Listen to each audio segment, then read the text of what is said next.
Ladies and gentlemen, welcome! Welcome to Day 3 of ShoutCraft America. This is Group C. My name is TotalBiscuit, and today I am joined by the masterful Mr. RotterdaM. Thank you very much, sir. Should it be Mr. RotterdaM? Should we go Sir RotterdaM? Will that work for you? Just Roddy or Kevin works too. Roddy works good there. Okay, fantastic. Well, welcome to the show. Thank you very much for coming to co-commentate today.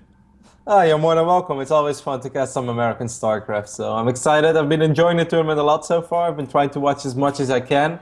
As we both know, it's hard to watch everything that's going on these days, but I definitely I caught my fair bit of it, and as soon as you asked me, I was like, yeah, sounds fun, why not? Yeah, and very much appreciate it. You're not wrong, though, man. It's so hard to actually watch all the StarCraft these days. It's funny how I suppose WCS was supposed to streamline everything, and yet it means there's like 15 hours a day of StarCraft on now. I'm like, wow, yeah. This is insane. I can't watch all this. It is literally impossible at the moment to watch everything. It was hard in the past, certainly with tournaments going on at the same time. But right now there is a 24-hour stream of just awesome StarCraft, which is really cool on one hand, but also makes me sad because I feel like it's my job to watch pretty much every single thing that's going on. But right now, I can't. I gave up. I'm barely watching any GSTL. Trying to catch as much Pro League as I can, and then of course all the WCS and ShoutCraft. Man, it's rough, but it's fun. Yeah, it definitely is. It's kind of a big first world esports problem that we just have too much StarCraft now, and so such is the way of things. Now, we are of course on the air again just after yesterday, in fact. Man, it was only yesterday when we had Group B, and we had some interesting results, actually, in Group B. So let's actually take a look at the bracket from yesterday. Now, I think everyone expected GoSuuser to advance, but I don't think they expected him to advance in the way that he did. What we had initially was a pretty close match between GoSuuser and Hendralisk, and I'd say, alright, cool, yep, it's Zerg versus Zerg. It's not GoSuuser's best matchup. Hendralisk's pretty good at it. I was expecting a close tie there. What I was not expecting was Drunken Boy to defeat GoSuuser 2-0 in 2 macro games. Maybe with 1 base all-ins, but he didn't do a single one the entire tournament. Which, this is something that he's been known for, I think, due to his performance in the WCS qualifiers, where he was able to use 1 base all-ins to eliminate Mia from the tournament, as well as progress fairly far in it. But he played really long, aggressive macro games, and some people were even comparing him to Goeho in the sense that that was the style that he was playing. So much aggression, pouring it on right from the start, and then multi-prong drops, pulling his opponent all over the map, over and over and over again. And, like, he was playing flawless TVZ. It was actually incredible to watch. Yeah, I couldn't agree more. When I looked at the group as well, I said, okay, I think GoSuuser is going to advance as first, and I actually thought that Hendralisk was going to advance as the second player in the group. Yeah. Neep, I am actually like least familiar with of anyone of this entire tournament. That doesn't mean, of course, that he's not good, because he's obviously still very good. I was like, I don't think that he's going to be ready to go on those guys. And I run into Drunken Boy once or twice on ladder, and needless to say, that didn't go very well for me. But I was like, I don't think that. I was like, GoSuuser should be a little too good, and then Hendralisk should advance a second. But man, Drunken Boy blew me away with his performance. It was really fun to see. And today we have another Canadian talent playing as well, so perhaps he set a trend. That we do. There you go. You can see it right there. This is the group today. This is the group that many people are considering to be the group of death because there isn't really a weak player in this group. Some would have said, yeah, Hello Kitty, probably not, but considering Hello Kitty's recent WCS performance actually defeating Heart, I think you've got to say, oh, Hello Kitty's actually competitive. Hello Kitty can beat Koreans. This is, this guy is legit. And of course we have Kane, who has recently been hyped as a new addition to Root. Yeah, no, Kane is extremely good right now. If you watch any of the top American players stream, whether it's the Muslim or Idra, whatever, whenever you see Kane pop up, all of them always say, yeah, Kane is actually very good. And you see Kane, I would almost say, beating them majority of the time, which is crazy. So I'm super excited to watch Kane play today. He's been around for quite a while, and he's just been kind of slowly but steady climbing the ladder. It's not like he came absolutely out of nowhere. I remember him when he used to represent Legion team or Legion clan, whatever it is. And then he was just kind of like one of those North American Zergs that, wasn't great, but also wasn't bad. But man, over the course of the last 2-3 months, this guy has just been kind of skyrocketing, at least to the top of the North American scene. And I think is he the favorite in this group? MaSa, man, it's so hard to predict. I have no idea, but I do expect Kane to advance just because of the way I've seen him play. Man, that kid is good. Yeah, yeah, he is. And MaSa is as well, being described as by cats as the secret weapon of Root. Not a guy that we get to see play an awful lot, but he's actually really monstrous, and scarily so. And it's, of course, going to, you know, the two Root players got in the same group. That means that they're going to end up running into each other. And I guess it's okay that they run into each other right now. That means that maybe a Root player gets through as the winner, and then the other guy goes through as the loser bracket. But, you know, that may happen, that may not happen, because, of course, we have Suppy in the group, man. Suppy, the guy that 4-0'd his WCS group, taking out Ryong and Hart, which, for me, was like a, what the hell just happened? And I was torn between rooting for Suppy and rooting for my players, because Suppy was just playing so well that it's like, wow, this guy. Exactly. I mean, Suppy has also been, Suppy, I would say is already a little bit more established than Kane. We saw Suppy make that great run at the World Championship Finals last year, where he was almost the one defeating Parting, taking it to a 5-game series, which was just sick. Everyone was like, oh my god, how good is Suppy? You know, Suppy also, of course, had a lot of success with his collegiate team, basically carried them through the victory. But after all, Suppy's always like, yeah, okay, we know Suppy's really good, but he's still a full-time student. Can he really be that good? Well, he definitely showed at WCS that despite being a full-time student, he has what it takes to mess with the absolute best, which is just, that's really impressive, man. It's actually terrifying. I'm scared whenever I watch him play. He has this style to him that seems like it's just relentless, and he's always taking these great engagements, and you keep killing him and he keeps coming back. I was like, can you just die? I mean, how hard can it be? Just please die. And he won't. He flat out refuses. If you ever meet Suppy in real life, you will notice as well that he's just an extremely happy and nice kid, and that kind of displays in his playstyle as well. Like, he never gives up early. This one other game, as you mentioned as well, which was against Hart on Belshire, like everyone, like I think 9 out of 10 Zergs on the certain moment would just said, all right, you know what, this game is over. I'm gonna pull all my units, make one attack, which I know is not going to work, and I'm just going to leave. But Suppy hang in there like a champ and is eventually able to turn it around. And he just seems to have such a positive mindset, which can be also important in StarCraft. Yes, I think so.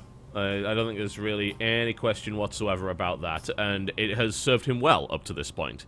And we'll see whether or not it continues to here. I'd probably call Suppy as the favorite based on his recent performance, but it's really hard to say. You know, we would have said yesterday that Drunken Boy probably wasn't advancing from his group. He certainly wasn't going to 4-0 his group, and then he did. And, man, he did well. He actually tweeted yesterday about how many tips he got. He earned over $500 in tips from the community. That's so cool. Yeah, I love the tip system as well. I actually think I will be tipping a little bit today, because the boys deserve it. Yeah, I'm definitely going to throw some money in for some impressive games. I think the guy that plays the most impressive game today, I'm going to toss some cash in the pot for them. And then, of course, you know, we don't want to leave out Hello Kitty, who is a real wild card. The joke is right now that if Hello Kitty builds a Nexus, Hello Kitty wins. Yeah, certainly if he goes up to 3 Nexus, then it's like, oh my god, the power level increased. He's a really nice guy. I met him actually last year during the Lone Star Clash. He was playing a collegiate match back then, and I was chatting with him a little bit, and I was like, this kid is really happy, but I guess he's not very good. But then he logged in, I was like, oh, he's a Grandmaster League player, and like we started chatting for a while, and he seemed like a super nice guy. So ever since then, I kind of kept track on him, and I knew that he was quite good, and I was really sad after his first series in WCS, because I knew that he could play so much better than he did against Ryong. Of course, you could say Ryong is a superior player, but he just didn't display the level of skill that he has. Like, it looked kind of silly. He was kind of stubborn in his own playstyle, and I was like, I just hope he switches it up and plays with a little bit more confidence in the next series. And when he did, there was like a whole new player. Yeah, it was so funny to see the forums go like 180 degrees. Instead of like worst player ever to, oh my god, Hello Kitty.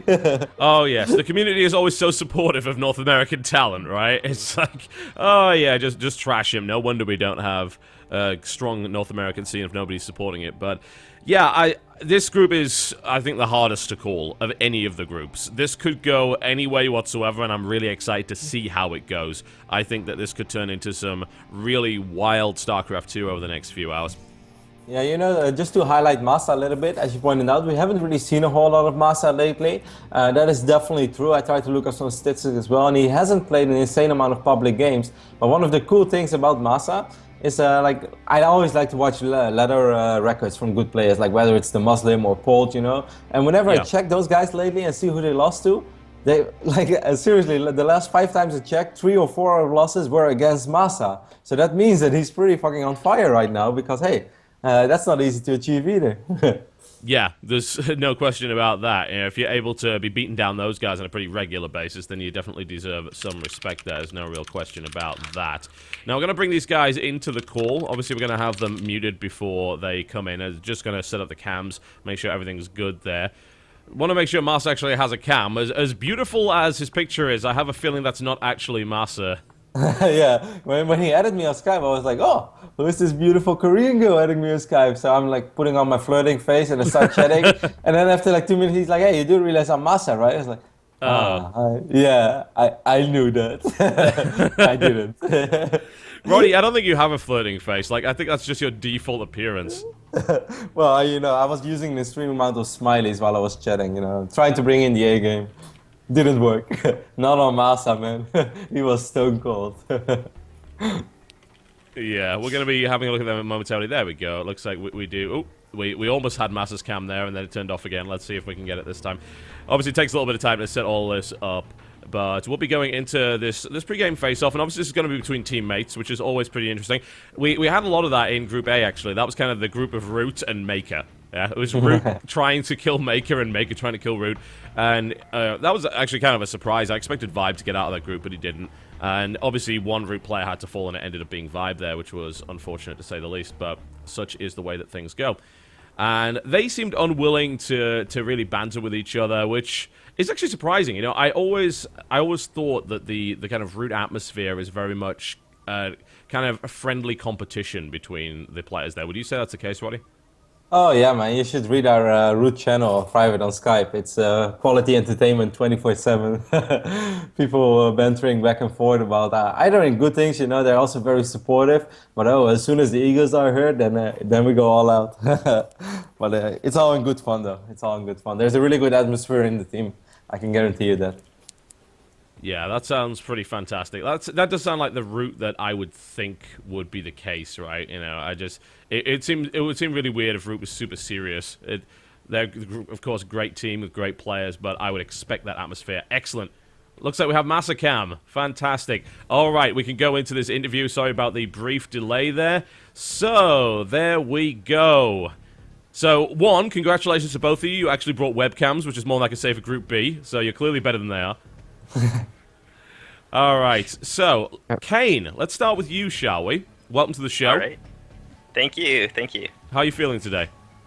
I'm feeling good. I've been getting ready for this, and I'm feeling pretty confident right now, so. Awesome. Now, you are, of course, a recent addition to Root. How's the team treating you so far?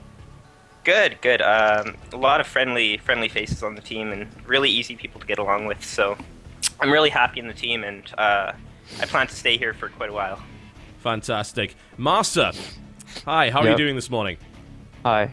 I don't know, I just woke up, so. You can join the club on that one. Yeah, don't worry, like, me and Roddy haven't slept either. It's just like, what? This is StarCraft, I don't understand. Now, you've been described by cats as the secret weapon of Root. Why do you think that is? Well, because I haven't shown to a lot of StarCraft 2 scene. And simply because I'm good enough to snipe people. Ah, okay. Yeah. Interesting, interesting.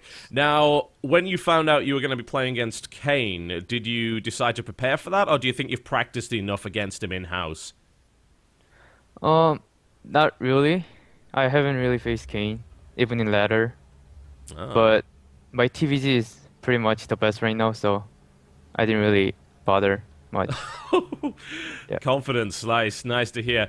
So Kane, you did mention that obviously you've been looking forward to playing this match and you've been preparing. So MaSa doesn't really seem to be all that concerned about you. Do you think he maybe is making a mistake there? Yeah, I definitely think he's being a little overconfident.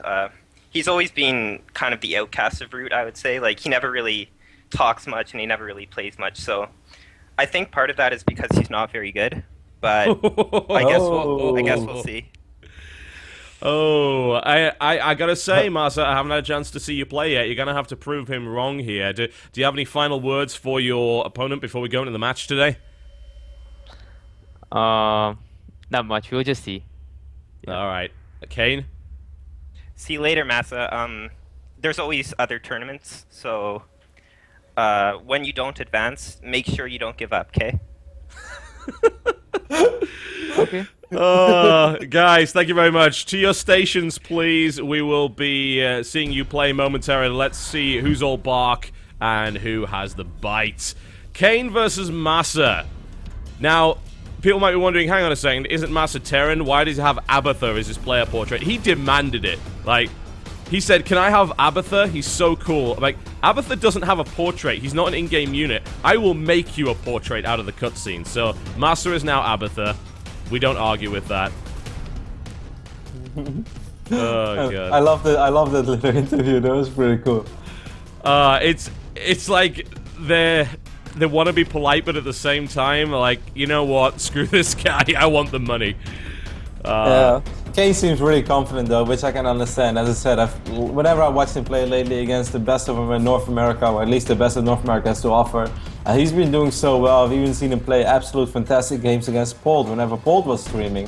So I can understand his confidence, but I'm hella excited, TotalBiscuit. Yeah, I'm excited. This is going to be really good. As I said, I haven't had the chance to see these guys play, but I've heard the hype. So I want to see them just deck each other. And Whirlwind's going to be a really good map for that as well. We actually haven't seen Whirlwind that much in this tournament so far. It's often been vetoed, but this is a big macro map, the largest one we have in the pool. It's a really fun one as well in TVC. Certainly, ever since like Terran started using Widow Mines way more than instead of Siege Tanks, obviously Siege Tanks more Wings of Liberty style. It is so fun. It's so action-packed and often so high-paced. And I'm expecting like a macro-oriented opening from both sides. Even though Kane likes to switch it up every now and then with some Roach Bane's action, but I'm not expecting him to do that in Whirlwind. I think we're going to see a macro-oriented opening, and then it's just going to be madness all over the place. Yeah, it should be, and I'm really looking forward to seeing how that actually ends up turning out. These guys are setting up right now. We should be in the game momentarily. I'd like to remind you that you can check out all the information about this tournament over at ShoutCraft.com. That is ShoutCraft.com, and that is, of course, also where you can find the tip jars. So if any of these guys end up impressing you, then, yeah, get ready to rock and all roll, because they will hopefully be putting on a good show for you. I'm a little bit confused by this game mode lobby as well. This is what you want me for. I was like, yes, like what the hell's going on? Yeah, don't worry, it's all good. We're just going to have these guys pick their team so the Root logo is emblazoned all over the map in all of its beautiful glory. And then once that's happened, we will be in there in a second. We're just waiting for Kane to pick his. He's slacking. So I'm going to penalize him $5 in tips for that. There we go. Okay, he's good. Let's not do that, man. Let's not do that. That would be sad. That would be horrible. It's like this tournament's actually costing him money to play in. That's really bad. Hey, you didn't know? You didn't read the terms of agreement? He's like, what? No? Alright, we are ready to rock and roll. Game 1 on Whirlwind. Looking forward to it. Here we go, ladies and gentlemen. Lovely little map intro as we sweep across the verdant fields and wonderful jungles of Whirlwind, which is about to be torn to pieces by violence, which is exactly how we like to see it. Alright, folks, here we are. We are in the map. And... sorry. Oh, are we good? Everything good? Go ahead. I was just asking one question. In this observer client, can I also follow your camera, or how does it work? I don't know if you can actually follow mine. I know you can follow the players. Try Control 1 through Control 3. I think at least one of those will work.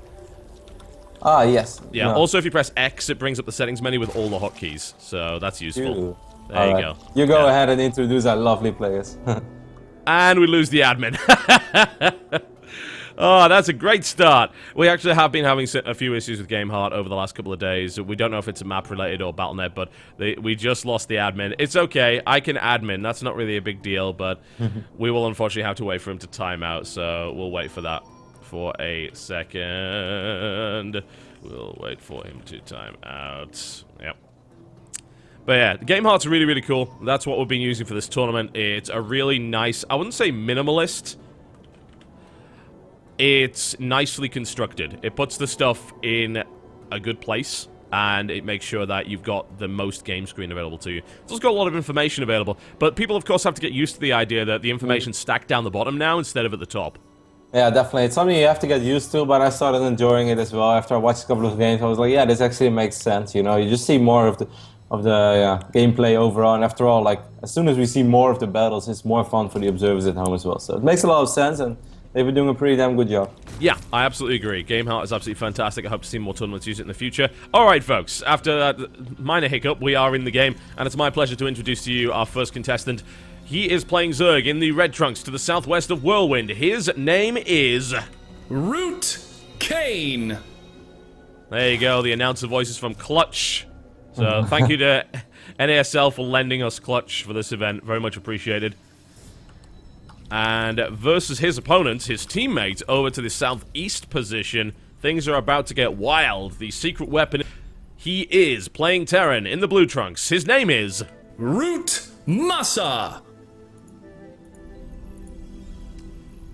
Alright, let's see what we're going to get from these guys. So we may actually see... Yeah, we're probably going to see a Gasless expand here from ROOTMaSa, by the looks of it. And Kane is most likely going to go Hatchery first. It's Whirlwind. That's like the least uncommon thing ever.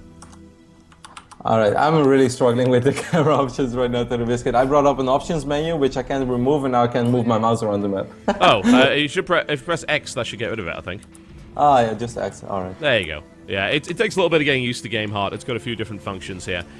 But yeah, we're going to see a command center first here from MaSa. He's going to use it as part of the wall-off, so it's a little bit more of a conservative style rather than putting it directly on the low ground.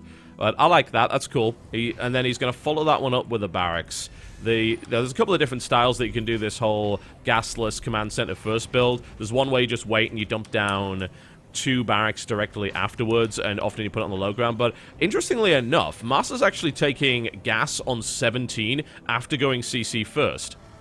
Yeah, that's a really quick gas. Potentially just to be very safe early on, probably just going to make only 1 Marine. And after that, just drop the factory as soon as possible. Trying to get some Hellions out on the map to at least get some map control. And of course, get some vision as well in case Kane would go for some Roachling aggression, which I doubt is going to be the case on a map like Whirlwind. I don't think he has to.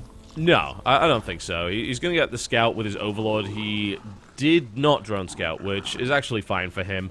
Doesn't really matter. He wouldn't have been able to apply any pressure really anyway with the... Even though it's a CC first, it's a bit conservative. I found your camera as well, so now I'm actually all set. Fantastic. It's wonderful. Yeah, it takes a while to learn it. Like, he changed a bunch of hotkeys around, like, what did he do? Yeah. Thankfully, the secondary co-caster can actually have that menu up all the time and just check it. Me, not so much. Can't do that. And you're absolutely right, of course. He built a single Marine and then put his factory directly down there, and... That's a pretty potent wall-off that he's got. Now he's going to move his command center down to the low ground, and Kane is going to poke out. He's not going to be able to do anything. There's going to be a second Marine in the bunker, so there's no real chance of that doing anything, but he'll be able to confirm the presence of the command center. And aside from that, well, we're going to have to see what Kane decides to do. Is he still mining gas? No.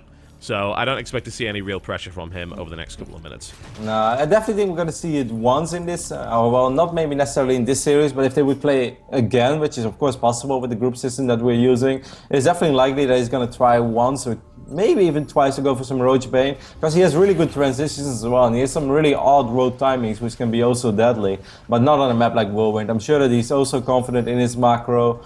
He's just an overall super solid player. Late game, his transitions are good. He knows when he is able to be greedy. He also knows when it's time to play a little bit safer. So there's no need for him to take a lot of risk on a map like Whirlwind when he can just play that in a late macro game. And of course, late game scenarios, if you have a lot of ultras here, if you have a lot of links, it is awesome because those units are so quick. And if you can cover this map in creep, it's going to be so hard for Terran to get good engagements. Yeah, we're seeing a lot of that, actually. The Whirlwind just seems to lead into that Ultralink style, and more often than not, Terrans get the worst end of the deal there, because they're just simply not able to deal with it. And the more passive opening styles from the Terran player that often involve the triple CC, and in this case, you know, MaSa throws the factory in there a little bit earlier than what you would usually see from this build. If you want to go like the greediest build ever, you won't throw that factory down until you put down your third CC, and then you get your gas, and it's crazy greedy. But I like the fact that there's a little bit of variance here, because MaSa, I think, understands the notion that if you leave a Zerg player alone on this map for too long, he will be able to rush that hive and get that ultra up and get those double evolution chambers down, and at that point, he's just so hard to fight. Yeah, it's not just that. It's also just about a little bit of map control. There's a little bit of information. If you just go 3 command center before gas even, it's going to take so long before those Hellions are out on the map. By then, speedlings might be on the map already, and you just have absolutely no idea what's behind. You're going to have to throw down additional bunkers, otherwise you're just playing way too greedy. So this makes way more sense, and this is just a much more legit opening overall, I'd say.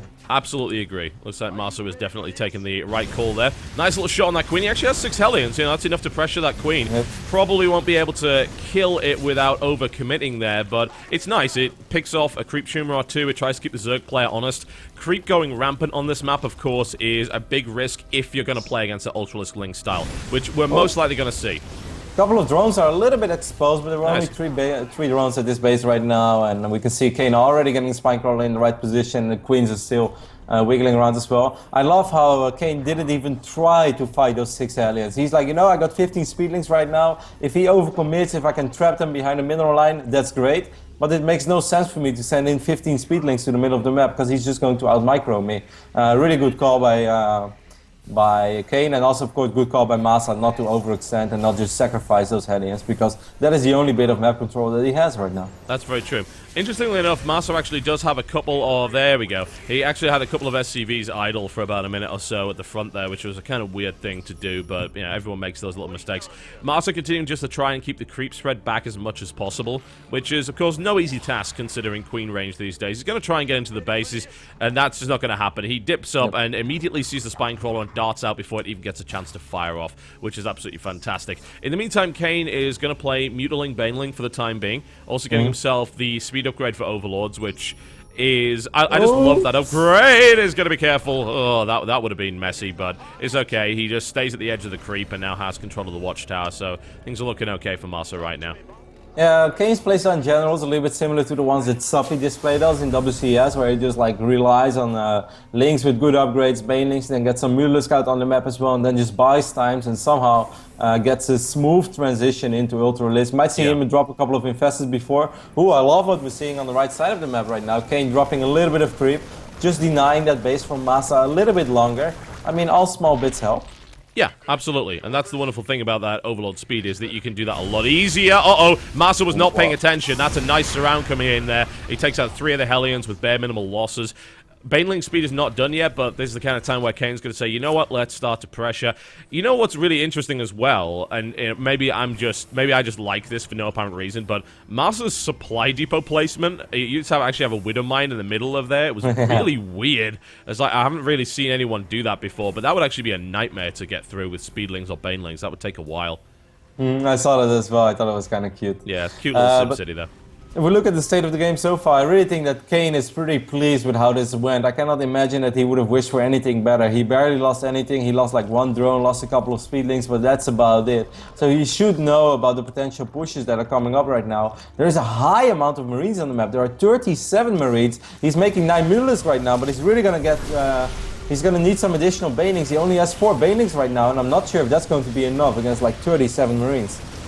Yeah, I don't think so. This is going to be a really good push that denies a ton of creep. And MaSa could just even leave at that point and then start to drop, and he would be in a wonderful spot. And that looks like exactly what he's going to do. He's also going to leave some Widow Mines behind, so any attempted pursuit is shut down. Attempted Ling run by coming in is intercepted by a second force of Marines, although it's actually going to get in, which it shouldn't have. Oh, there we go. He raised the Deepers up, so at least he doesn't get into the main base, but he gets scouting information on the natural. A nice little burrow there as well, actually. Yeah, surprise, he's already revealing Burrow. It would have been nice as a surprise, perhaps, get a couple of Banelings in a good position later on. Certainly against this extreme high Marine count that we have from MaSa. But I like what he did. He poked in, as you said, he denied a little bit of creep spread, and he also forced Kane to make 10, 12 additional Banelings. I think Banelings he would have preferred to make a little bit later, because right now he would have much rather just dump all that gas into Mutalisk. So good play from either side. Kane knows that he needed those Banelings, because hey, if MaSa would commit, he could straight up die right there. So he's like, alright, I'm going to get those Banelings and I'll be safe. And MaSa is like, well, that's all I want to achieve anyways. Couple of burrowed Baneling mines are avoided here as MaSa pushes out. This is going to be a bit of Mutalisk harassment from the flank, and he's attempting to menace this third base, but he's not really in a position to do it. Once again, there's a big push coming in from MaSa, looking to try and deny creep and take out a queen or 2 where he can. Puts the scan down, denies a little bit here and there, but not too much. And that single Marine is doing a fairly heroic act against that Queen, but it's not going to be enough. In the meantime, there's a big Baneling run-by coming in, and MaSa's got to split pretty quickly to deal with that. Takes a decent amount of economic damage. And on the left side of the map, we had a couple of really big Baneling connections right now. Well, Kane is going to bring in the additional reinforcements. It seems like he's just going to crush MaSa over here. Now, even though a lot of reinforcements coming in as well, God, that was so well done by MaSa. He's just kind of forcing, by Kane, just forcing MaSa to be all over the place. Look at several different positions. The Lings are active in the main base as well. Wow, this is crazy. Were those burrowed Lings from earlier? Yes, yes. Wow, that's actually cool as hell, and I'm really surprised that MaSa didn't clean those up. Because he waited for the perfect opportunity, used the burrowed Lings to bypass the supply depots when they went down. Oh no, there's so much going on right now. Everything is going crazy. MaSa just lost a ton of SCVs on that third. Yeah, he lost a lot of SCVs at the third base. He lost pretty much his entire army, which he used to push. And he took some damage in the main base as well. Kane just basically forcing his opponent to pay attention to 3-4 different spots on the map. I love how there was a Widow Mine near that third base, but he sent only 2 Lings because he spotted it with the Overseer. And lost 2 Lings, and then he just like ran through with the rest. And then the Banelings blew through the supply depots, and then, oh. Yeah, really sick play here by Kane. He's just all over the place, looks so solid, just like nothing to worry about. And he's just playing a really, really good straight-up game. He's also staying on lair tech for a long time. This is really interesting, because on this map we often see the Zerg player going to Ultralisk tech pretty quickly, but he's actually going to stick with Mutiling Baneling right now. He gets his hive here on 16 minutes 20. That's a pretty late hive. And he's even getting +2 air weapons, which, again, not a particularly common choice for a Zerg player. He still has those 2 burrowed Banelings outside of the natural as well. He has a lot of units active on the north side of the map, and then he also has a lot of units, well, near the south side, I want to say, but it seems like he's going to retreat with those units. But still, he's just active with multiple groups around the map. This is really impressive play. You're going to love... I mean, this is not one guy having a 200 supply army on one hotkey and marching across the map. No. He's just setting little armies up all around the place, and this is so hard to play against as a Terran player. Oh man, those depots are down again, and Kane is able to get there. He can't, surely he's not going to get in the main. No, he's not. There we go. So he's going to end up getting trapped as a direct result. This group over to the right is what I'm interested in, because it's now rolling towards the third base here. There are no Widow Mines in place. MaSa is able to move into position to try and deal with this, but that run-by has done damage, a lot of damage to the economy at the natural. The Banelings come in, and they're going to connect. It's a big one as well, and that's a lot of Banelings being invested in it, but MaSa's economy is in shambles right now. Wow. To only 27 SCVs remaining, that just shows how extremely well Kane has been playing in this game. During all this, he did go up to 4 bases as well. He never really overextended with his Mutalisk. He even kept his Mutalisk kind of defensively, just in case, like, hey, if I have to worry about a drop, I'll worry about it like that. This is just crazy. He killed an insane amount of workers. I'm not sure how many he killed throughout the entire game. He has killed 48 workers. 48. And that's mostly with run-bys. That's not even with Mutalisk. Well, Mutalisk are picking up another medevac on the north side of the map, or at least they will real soon. Really solid play by Kane, man. This is, yeah, and +2 just kicks in there for those Mutalisks as well, so they're even more dangerous. He's barely lost any. He's got a good count of 15. MaSa has a pretty large army, and that's kind of the only thing that MaSa's got going for him right now. It's actually 120 army supplied at 88. The problem is MaSa hasn't been able to do anything with it. So he's been constantly forced up the defensive. Ultralisks are coming out. Like, if MaSa doesn't hit within the next minute or so, I don't see MaSa living any longer than this, honestly. The upgrades are fantastic for Kane as well. While all the Banelings are rolling in near the natural as well, he's going to blow up a lot of these depots. A lot of Lings running by as well. And while this army is going to be pulled out of position, he's going to fly in with the Mutalisk again. Just sick play. This is nasty to watch, man. This is absolute brutality. Kane is just obliterating the economy of MaSa. Every possible opportunity he gets. 60 workers killed this game so far. MaSa's economy just barely exists. We've got the Mutalisks coming in to try and... They actually might kill the third here, but no, he doesn't want to commit. There we go. That's being healed up. But like, MaSa just can't leave his side of the map. Every time he tries to drop, he gets shut down by mutas. He hasn't been able to push, and he hasn't been able to leverage that larger army. And now the army supply is not in his favor anymore. 200 supply army available for Kane. Yeah, Kane is still maxed out. During all this, he made that smooth transition into Ultras. The upgrades are almost finished up. He's even researching pathogen glands now as well. The army of MaSa is a little bit scary, but we might see a first real engagement over here.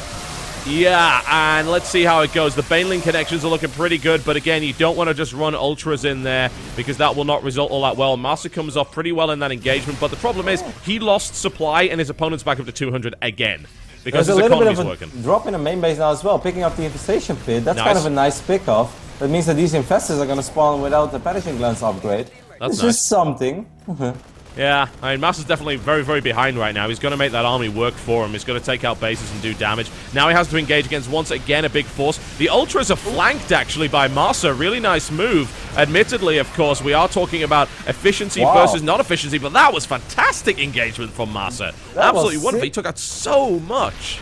That was sick by MaSa. Another fight that Kane really should have taken. He did take care of the drop meanwhile, but that was actually the best case scenario ever for MaSa. The problem is his bio units are quite low on HP right now. Most of the medevacs are out. He's still barely mining anything. Like he's earning 100 minerals a minute and he's earning 900 gas, so he's kind of relying on a couple of mules. But he will be able to take out this fourth base. He's at least making more of a game out of it than it looked like 3 minutes ago. Yeah, the problem is how long could he keep doing it? That was a really big blow to Kane's army. Like, Kane's actually not able to re-max after that, and after losing that base as well, he's going to be struggling a little bit in terms of his economy.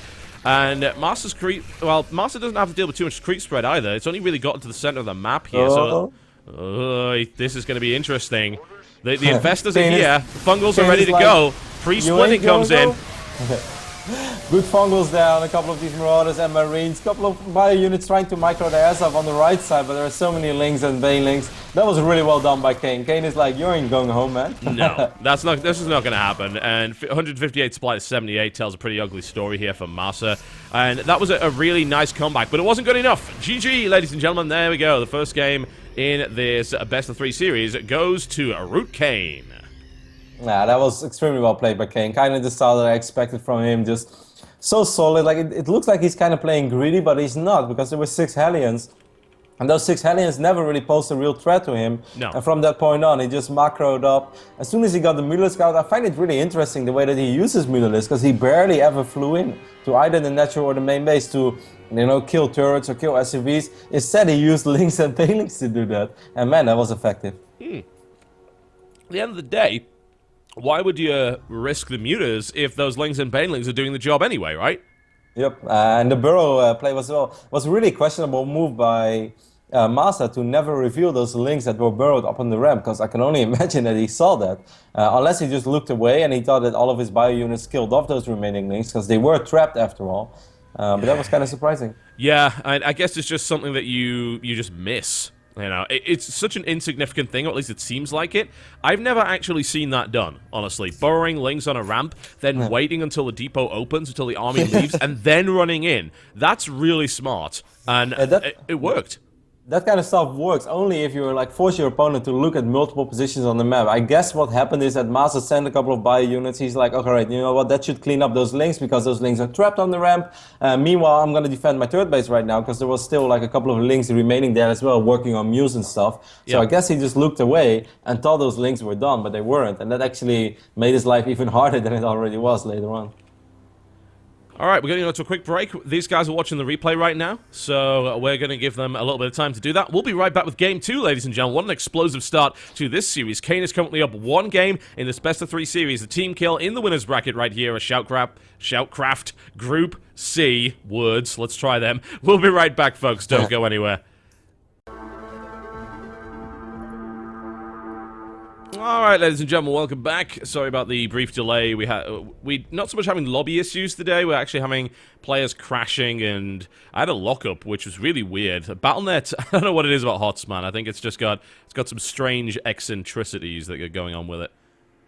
Yeah, we're messing around with different stuff as well. Might have something to do with it too. Yeah, most likely. We're going to Game 2 here. It's going to be on Akalon Wastes between these two. Now, Kane showed a really dominant performance there, and something that we didn't really point out during the cast is how late Stim was for MaSa. Yeah, I noticed that as well in the root chat. All the boys were like, oh my god, or at least MaSa joined in the chat, and he's like, man, I forgot Stim, my macro was so good. So I can only assume that we're referring to the first timing with all those Marines, when he had a couple of Winter Mines in the mix as well. And that would have been pretty scary, but I don't think he would have been able to straight up kill Kane over there. Kane had a lot of Lings on the map. He was already morphing quite a few into Banelings. And if there are like 20, 25 Lings, 10 Mutalisk, and 12 Banelings, I don't think that push would have killed him, but yeah, it would have obviously made his life a little bit rougher. Yeah, and that, you know, that was the big thing, wasn't it? So we are about ready to go into game 2, I think. So Acheron Wastes, I just love this map. I see so many great games played on Acheron Wastes, and it's almost like I just want to watch every game of StarCraft played here. Oh, no, you don't, trust me. That's gonna be like Daybreak, man. You remember when Daybreak came out and we were all like, yeah. oh my god, this map is fantastic. And then at a certain moment, it's like, another ZVZ on Daybreak, please. Yeah, no, just no. Not as bad as Newkirk was, though, good lord. You want an hour-long game? Just give him Newkirk. Jeez, I don't know what was going on with that, but hey. Alright, folks, we are here in the map on Acheron Wastes, and this guy is currently at 1 game, the best of 3 series, looking pretty dominant. Let's see if he can finish it out with a 2-0 to go on to the winner's final. He is... ROOTKane. Some people say don't believe the hype, but so far, I'm believing that hype, man. No question. And his opponent, down to the southeast position. Not so much of a hype monster as a silent partner in Root. Definitely not one of those players that you see in every tournament, but considered a secret weapon. In the blue trunks, playing Terran to the southeast, he is... ROOTMaSa. Oh, I don't expect to see CC first here from MaSa this time around, but you never know.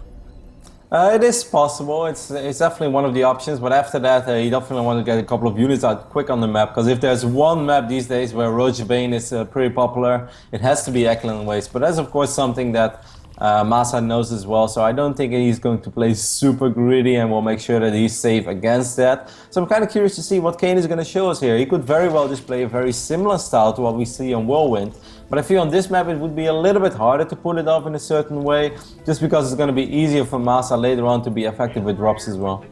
Well, we are seeing a CC first from MaSa. He's going to go with what looks to be the same build. We'll see if he takes that gas on 16 this time, using the CC as part of the wall-off initially. And, you know, I think it seemed like MaSa's build was pretty cool, but it just didn't quite do what it needed to do. I think there were a few missed opportunities. That Queen was a good example. I think he probably could have committed and killed that Queen and got out of there without losing a Hellion. That would have made a lot of difference to the creep spread, for instance. But there were a couple of opportunities that he just didn't quite turn into anything. And as you pointed out earlier, that lack of stim was such a huge thing. Yeah, that definitely was, and you know, you can always look at it like, he might be able to kill a couple of things with these Hellions, but I can also understand that he's super cautious, because as Terran you just cannot afford to lose those Hellions, because after that you're just going to be so extremely blind, you have no map vision whatsoever, and of course we have no fog of war, so we can see exactly what he can and can't kill, but he doesn't see what we see, so if he would just overextend, and if Kane would have made like an additional batch of links, or like a big group of links, and he would have had like 22 links instead of 15, and then he runs in and surrounds those Hellions, you know, and that's already a different story. And MaSa then ending up losing those Hellions would have hurt him much more than he would potentially gain out of killing like 1 or 2 drones or a Queen. So I can understand that he was a little bit cautious. I don't think that was the biggest deal in the game. No, I don't think so. A couple of small contributing factors that... Attacking his own spawning pool. Oh, really? Okay, yeah, that was a bit second. interesting. All right. Fair enough. Actually, 6 lings on the map here for Kane already. That's a reasonably high amount. He's going to be able just to have a look around, see what he can see, gain map control for a while until the Hellions come out.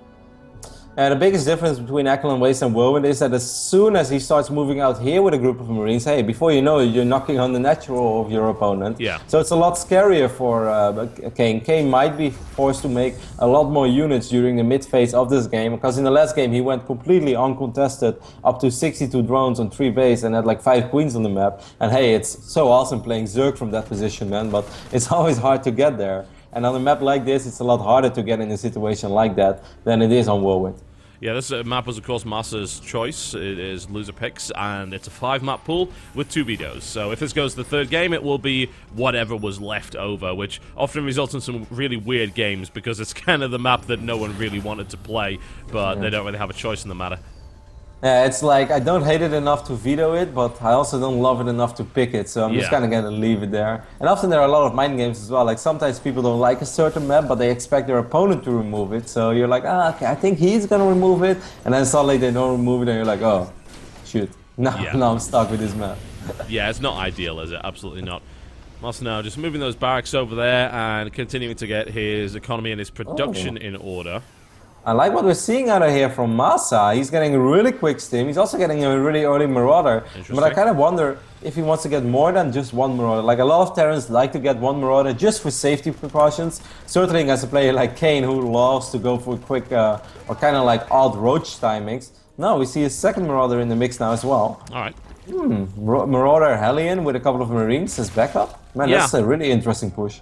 Yeah, that works. That's a bit of a classic there. I think that like Marauder Hellion was something that maybe would have had its day if Broodlord Infestor wasn't as dominant as it was at the time back in Wings of Liberty. It was put as like, what a great build this is. You know, how do you beat Marauder Hellion? And then it just kind of never went anywhere. Occasionally you'd see a game where it worked pretty well, but it was never a dominant strategy. Yeah, well, unless it was in the hand of Paul, because Paul played some sick games with it, certainly against Stefano. That made me actually really fall in love with this threat. Not necessarily because I love it so much from Terran, but more because of the action it created in the TVZ games. And the Paul Stefano series back then at Lone Star Clash 1 is some of the best StarCraft I've ever seen in my life, and that was with Marauder Hellion. Yeah, I love that rivalry, man. I remember casting them running up against each other at Assembly. I think it was Assembly 2012, and it was just phenomenal. It was a fantastic finals as a direct result, and I think by the end of it, it was interesting to watch because everyone started by rooting for Stefano against the Korean, and then by the end of it, everyone was just cheering for Pulp because he put on such a great caliber of play, and he was so fantastic on stage as well. So that was really cool to watch, man. We can see right now already what I mentioned a little bit earlier. It's just a little harder here for Zerg to go completely uncontested up to 60, 62 drones. He has to worry about what's going on. That was a beautiful scout, by the way, in the right bottom side. Not only did he see those additional Hellions, but he saw Marauder shots as well. He saw another Marauder behind this. So Kane kind of knows, like, okay, I saw at least one Marauder, but I see a lot of Hellions as well. He saw more Hellions at home. So he's not going to go up super greedy. Even though he's on 50 drones right now, he's making 6 more. But I think after this, we're going to see him create some additional units because, hey, this first push is almost coming. The first 2 medevacs are almost out on the map. And this is a nasty push, man. Yeah, if this can actually hit before upgrades, it's definitely going to hit before we even see Baneling speed because of the lair was pretty late there. You know, it was a 9-minute lair. So you're not going to be seeing Baneling speed on the map. This could be pretty potent. It's all going to come down to those Baneling connections. He's going to need some massive connections. He's making more Banelings, but right now, 20 links and 15 Banelings could potentially be enough, but it all comes down to the splits, all comes down to the connections. There are a lot of more links on the way, though, so if MaSa really wants to commit, he's going to have to do it real soon. Yeah, certainly. The longer he waits, the worse this gets, really. Spire is now coming down for Kane, adding on the 2 additional gas as well, so he will look to transition there. Of course, Marauder Hellion is absolutely dreadful against Spire play, but the point is it's supposed to hit before it comes out, and MaSa right now is not really getting anywhere. But he did force out way more units than he did on Whirlwind. And sure, Kane's economy is good right now. He's 56, 57 drones, but it's also not like he's on 68 already. So yeah, it's definitely doing something. +2 melee and Baneling speed. So, I mean, that's a huge amount of gas that he's invested. His meter count is not going to be anywhere near as big as it would have been. No, exactly. That's one of the things that MaSa achieved with this. Armory is going down as well, second engineering base going down, so he can start 2-2 pretty much immediately. His upgrades, of course, will be slightly slower than one of his opponents, but that's not the end of the world. No, it's not. I think that there are times when people perhaps overestimate the importance of the upgrades there, as long as they're mostly on par with your opponent. Or you can use them as part of a timing, that's always good, but they're definitely not the be-all and end-all. No, I mean, as long as MaSa prevents to take a fight like right before 2-2 is ready, he should be more than fine.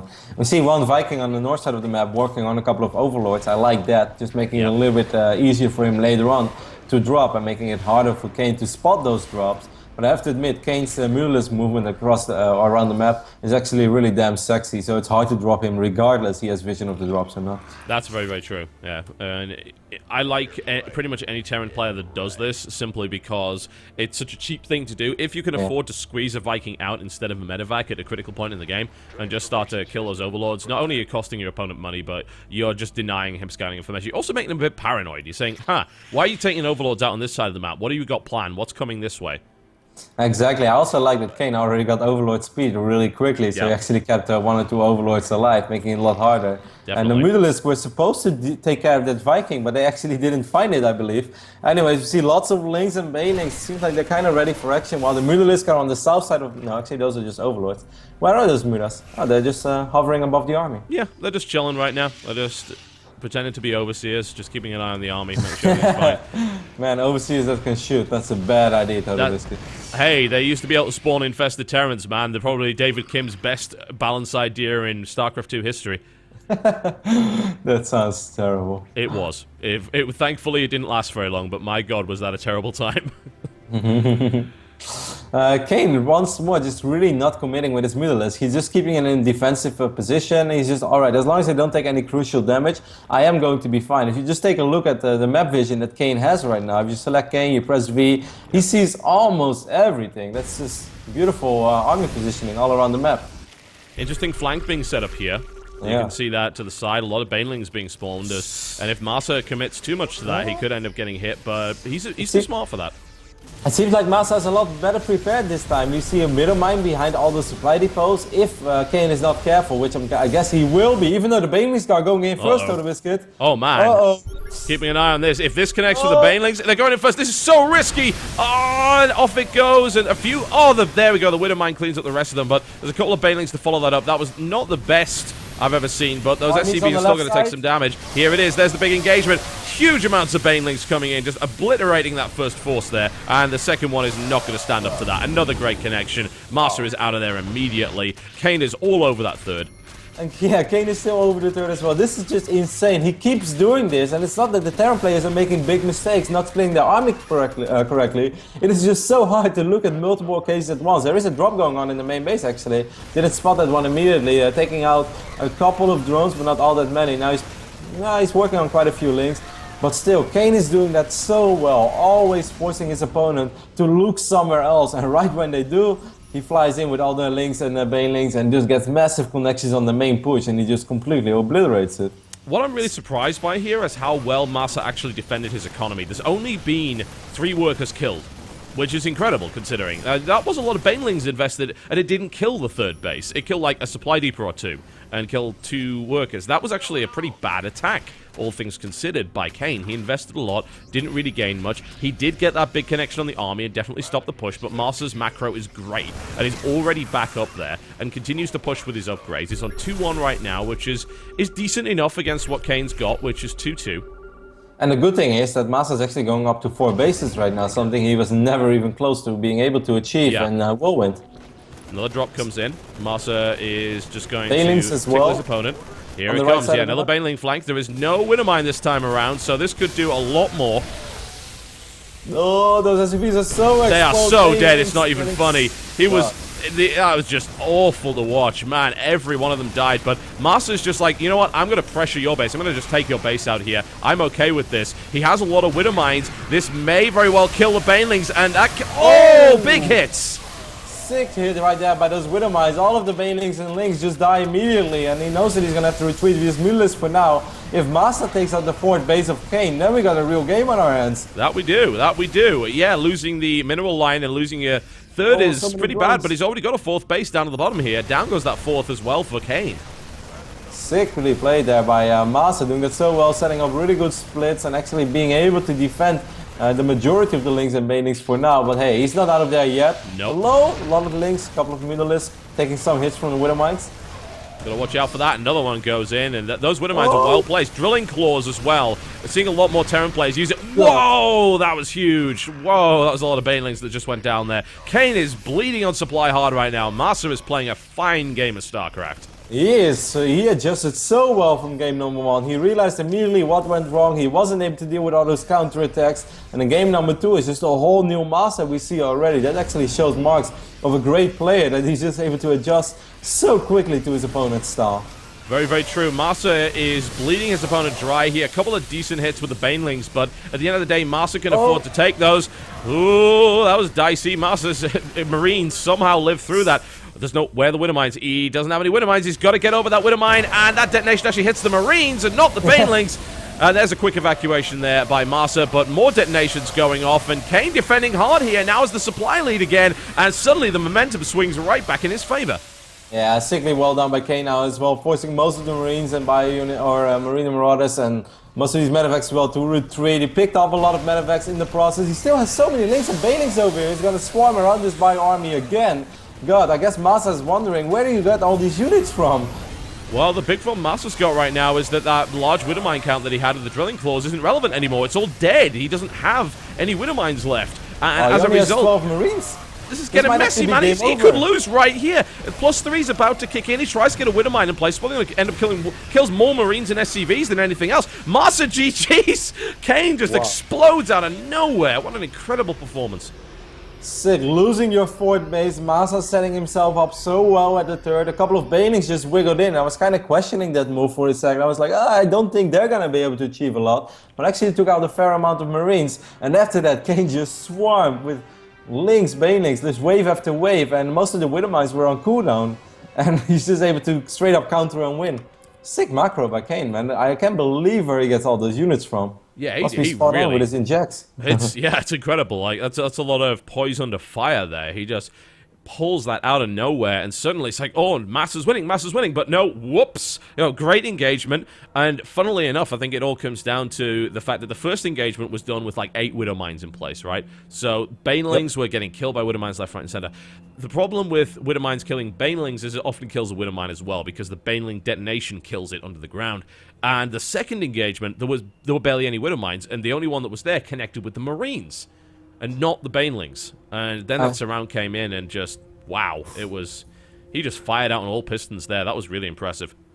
I mean, looking back at it, it's always easy to say that, hey, after killing that fort base, why didn't you just retreat? He took out a lot of drones. He took out a couple of drones in the main base as well. He was doing everything right. But I cannot blame him for sticking around because, hey, you want to keep the pressure on. There's no need letting this go into a super long game and letting him, like, re-establish his economy. Because then later on, it could be a lot harder to potentially snipe that fort base again. So I can understand why MaSa stick around. But I guess, needless to say, it was the wrong decision because Kane just had an insane amount of larvae somehow, some way, and kept a lot of banelings and zerglings alive from the previous fight. Man, he's playing well, man. He's really looking like... I mean, we kind of said, or at least, in the start of the show today, that Kane is probably the favorite to make it out. But man, he definitely showed why in these first 2 games. Yeah, I believe the hype now, definitely. Kane is playing just some phenomenal StarCraft, and MaSa was definitely no easy opponent, and yet he was able to just take him to pieces, and that counter-attack was just so aggressive, just swinging back there, and it was incredible to watch. Sexy play indeed.